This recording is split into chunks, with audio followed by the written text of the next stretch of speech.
இந்த உடைச்ச முட்டை ரெசிபி வந்து நீங்க கண்டிப்பா ஒரு நாளாவது ட்ரை பண்ணி பாருங்க. ரொம்ப டேஸ்டியா இருக்கும். நீங்க காரசாரமா இல்ல, வாய் சரியில்லைங்கும்போது, அது ஏதோ சாப்பிடலாம்னு தோணும்போது இந்த மாரி ரெசிபி ட்ரை பண்ணி பாருங்க. கண்டிப்பா உங்களுக்கு பிடிக்கும்.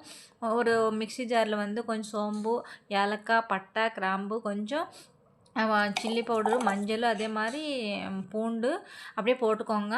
எல்லாம் பேஸ்ட்டு அரைச்சிக்கோங்க. தண்ணி ஊத்தாம அரைச்சிக்கோங்க. இது வந்து கொஞ்சம் சீரகமும் போட்டு அரைச்சிக்கோங்க. அதுக்கப்புறமா கடாயில எண்ணெய் விட்டு, அதில வந்து கொஞ்சம் கடுகு, கருவேப்பிலை, ஒரு வெங்காயம் நல்லா ஃப்ரை பண்ணிக்கோங்க. ஃப்ரை ஆனதுக்கப்புறமா நம்ம இந்த அரைச்ச பேஸ்ட்டு போட்டுக்கோங்க.